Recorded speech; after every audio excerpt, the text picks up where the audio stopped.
अस्सलाम वालेकुम, कैसे हैं आप सब लोग? ठीक ठाक हैं।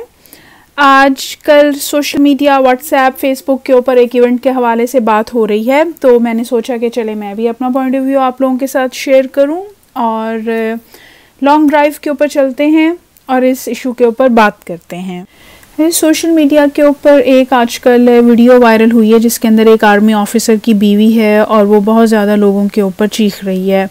It was very unpleasant to watch that video, लिहाजा मैं उस वीडियो की डिटेल्स के अंदर नहीं जाऊंगी।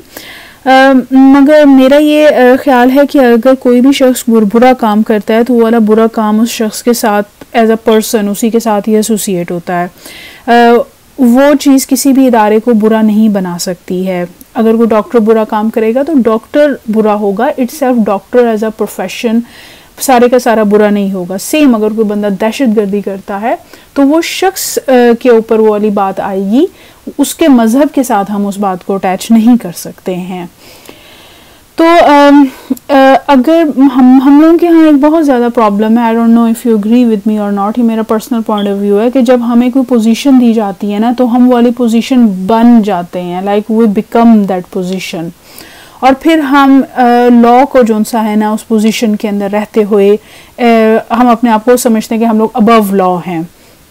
अच्छा, अब अगर आप किसी भी जगह के ऊपर जाएं, फॉर एग्जांपल अगर आपने कहीं पर कोई कार्ड बनवाना है अपने आप को, कोई हॉस्पिटल है, किसी कंस्ट्रक्शन कंपनी के अंदर अगर आप लोग जा रहे हैं, जो गरीब इंसान होगा, नॉर्मल एक शहरी होगा, वो जाएगा, वो पेशेंटली कहेगा कि मैं आ गया हूँ, मेरी अपॉइंटमेंट है। वो कहेंगे कि अच्छा अभी जिससे आप मिलने के लिए आए हैं वो बंदा बिजी है तो आप वेट करें, तो वो बंदा बड़े आराम से बैठकर वेट करेगा, ठीक है ना। और अगर कोई इन्फ्लुएंशियल बंदा जाएगा तो वो फ़ौरन अपना कार्ड देगा और कहेगा कि मैंने लाइन में नहीं लगना, मैंने वेट नहीं करना। और ये वाली बातें हम ख़ास तौर के ऊपर एयरपोर्ट्स के ऊपर तो बहुत ही ज़्यादा देखते हैं।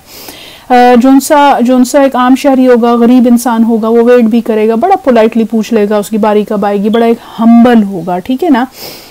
तो ये तो एक डिफरेंस है जो कि हम जो इन जनरल अपने माशरे के अंदर देखते हैं।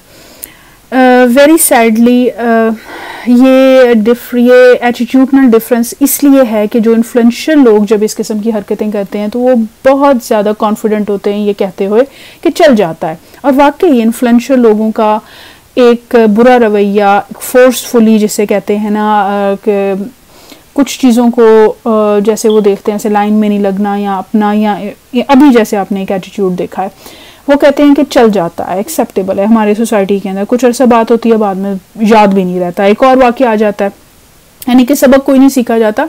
कोई और वाक़या किसी और से भी कभी ना कभी 6 माह के बाद, 1 साल के बाद आप लोग देख लेंगे माशरे के अंदर। ये तो वो वाक़या आते हैं जो रिकॉर्ड हो जाते हैं और सोशल मीडिया के ऊपर आ जाते हैं। बहुत सारे अनडॉक्यूमेंटेड, अनरिकॉर्डेड वाक़या अदरवाइज चलते हैं। अच्छा, इन्फ्लुएंशियल बंदा कहता है कि चल जाता है, और जो छोटा बंदा होता है ना वो कहता है कि यार चलो भाई सब चलता है। हम लोग ये भूल जाते हैं कि जिस दरख्त के ऊपर फल लगते हैं ना वो वही दरख्त होता है जो वो झुकने वाला होता है, फ्लेक्सिबल होता है।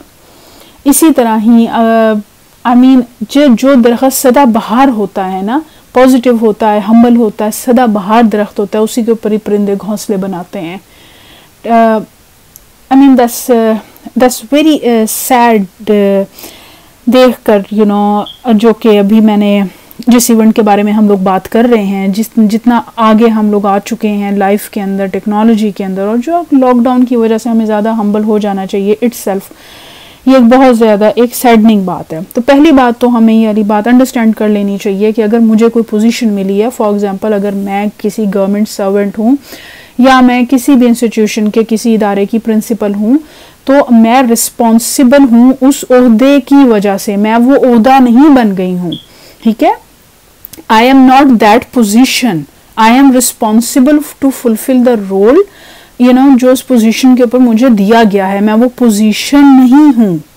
तो पहली बात तो ये कि हम अपने कंडक्ट को जो सा है ना एज अ पर्सन अलग देखा करें, और जो हमारा काम है वो कहते हैं ना कि कुर्सी की इज्जत, यहाँ पर तो बस कुर्सी की इज्जत जिसे कहते हैं ना कि लोग सब चलता है के अंदर करते हैं, और जो कुर्सी वाला होता है वो कहता है चल जाता है, तो चलो भाई फिर जो भी आप चलाई ही रखो यहाँ पर, एंड दैट्स वेरी सैडनिंग। तो मगर ये है कि पहले जो अगर आप 1970s 60s का ईरा देखें तो वहाँ पर उस वक़्त का जो लोगों का एक ब्रॉटअप है, उस ज़माने के लोगों की जो बातें हैं उनके अंदर बहुत ज़्यादा एक ना मटेरियलिस्टिक सेंस या स्मेल नहीं आती है। ऑनवर्ड्स 80s 90s और 20s के अंदर जो लोग बड़े हुए हैं, जब शादियां हुई हैं और सारा एक जो जनरेशन ये वाली है, इसके से अगर आप बात करें, इनकी चॉइसेस देखें, इनके अंदर आप देखेंगे कि आपको बहुत ज़्यादा एक मटेरियलिस्टिक एक सेंस आती है। तो ये बहुत ज़्यादा सैडनिंग है और हमें अब वापस अपने घरों को देखने की ज़रूरत है कि अगर हम माँ हैं तो हम क्या रोल प्ले कर रही हैं, ठीक है ना, तरबियत के अंदर। अगर एक बाप है तो वो क्या तरबियत के अंदर रोल प्ले कर रहा है। सर्वेंट की रिस्पेक्ट करना, पब्लिक सर्वेंट की रिस्पेक्ट करना, सेल्समैन की रिस्पेक्ट करना। अब बाहर के मुल्कों के अंदर इजीली बहुत अमीर लोग भी जो से हैं वो दुकानों के ऊपर और पेट्रोल स्टेशंस के ऊपर काम करने के अंदर, उनके बच्चे जो अमीर लोगों के बच्चे होते हैं वो काम करने के अंदर आर महसूस नहीं करते, वो बड़े आराम से करते हैं। बाप डॉक्टर होता है और बच्चा जो सा होता है वो पेट्रोल पंप के ऊपर काम कर रहा होता है। क्यों? इसलिए कि उनको अपनी इज्जत नफ्स का मसला नहीं होता। उनको पता है कि हमारी इज्जत इस बात से नहीं है कि हम किस पोजीशन के ऊपर हैं। इसी तरह ही माशरे के अंदर, ठीक है ना, अगर हमें प्रोटेक्शन उस वक्त मिलेगी जब हम माशरे के लॉ को फॉलो करेंगे, ठीक है। हमें प्रोटेक्शन और हमें फैसिलिटीज इसी वजह से नहीं मिलती रहेंगी कि एक डॉक्टर है तो उसको मिलती रहेगी, पेट्रोल पंप के काम करने वाले को नहीं मिलेगी। अगर एक बस के अंदर एक मेयर का बेटा सफर कर रहा है और एक डॉक्टर का या किसी भी सिविल सर्वेंट का बच्चा सफर कर रहा है, यानी कि एक अमीर सफर कर रहा है और गरीब सफर कर रहा है, तो अगर अमीर के पास टिकट नहीं है तो उसको वही सजा होगी पक्की जो कि उस गरीब को होगी अगर गरीब के पास टिकट नहीं होगा। तो एवरीबडी इज इक्वल। आपकी इज्जत नफ्स जो सी है ना, वो आपकी दौलत से, आपकी पोजीशन के साथ अटैच नहीं है। यहाँ का एक शहजादा एक मामूली एक्ट्रेस के साथ शादी कर लेगा, एक शहजादा अपने साथ पढ़ने वाली एक मामूली घराने की कुलीग के साथ बहुत आराम से शादी कर लेगा। कोई ऐसी बात नहीं होती है कि आप अगले की, जैसे कहते हैं ना, रिस्पेक्ट को, या अगले की जो उनसी माशरे के अंदर पोजीशन होती है, आप उससे जज करें। So that was very saddening कि ये वाला इवेंट एक तरह का वहाँ पर हुआ है। तो हमें जो सा है ना, अब अपने एटीट्यूड्स के अंदर चेंज लाने की ज़रूरत है। और उसके अंदर ये नहीं कि हम लोग ये देखें कि हमारे हमसाए के अंदर क्या हो रहा है, ठीक है, या हमारे घर या हमारी गली के अंदर क्या कंडक्ट हो रहा है। अब हमें ये देखने की ज़रूरत है कि हम अपने घरों के अंदर कैसे बिहेव कर रहे हैं। क्या हम अपने घरों के अंदर एक दूसरे की इज्जत कर रहे हैं? क्या हम अपने यानी कि हमारे घर के अंदर जूते ज़्यादा यानी कि पेयर ऑफ शूज़ और बुक्स, ये इनमें से क्या चीज़ ज़्यादा है? क्या हम हर माह नया जूता खरीदने के ऊपर यकीन रखते हैं, या हम ये भी कहते हैं कि जहाँ पर हम जूते, कपड़े और मेकअप का सामान लेते हैं वहाँ पर हमको किताब भी तो लेना पढ़ने के लिए, लाइब्रेरीज का। और we need to sort out lots of things at home. आप सब लोग जो सुन रहे हैं मेरे से ज़्यादा, जिसे कहते हैं, समझ रखने वाले होंगे डेफिनेटली। और इन रिस्पेक्ट मैं किसी को भी यहाँ पर ये बताने के लिए नहीं बैठी हूँ कि हम लोगों ने माशरा कैसे सुधारना है या अपने घरों के अंदर कैसे बिहेव करना है।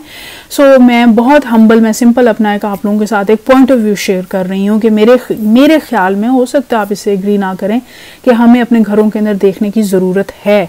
यंग मम्स जो सी हैं वो कैसा ब्रॉटअप लाइक लेकर आ रही हैं, बाप कैसी रिस्पॉन्सिबिलिटी फील कर रहा है, एक ख़ानदान कैसे चल रहा है। क्या हमारे दिलों के अंदर, जब हमारे दिलों के अंदर एक दूसरे के लिए गुंजाइश नहीं है तो फिर हम सड़कों के ऊपर क्यों एक दूसरे के लिए कोई भी स्पेस देना या गुंजाइश या गिव वे के रूल के ऊपर अमल करेंगे? क्यों करेंगे हम लोग अमल? तो जो ट्रैफिक होती है ना, ये रूलों से नहीं चलती, लाइक के आपने बत्तियों को और साइंस को फॉलो करना है, ये कर्टसी से चलती है, courtesy.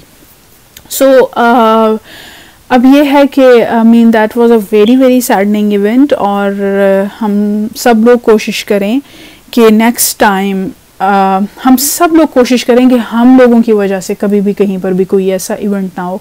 That's more than enough. I hope कि आपको मेरा आज का व्लॉग पसंद आया होगा। अगर पसंद आया है तो काइंडली प्लीज़ सब्सक्राइब करें, लाइक करें और मुझे अपनी राय से ज़रूर आगाह करें। Thank you.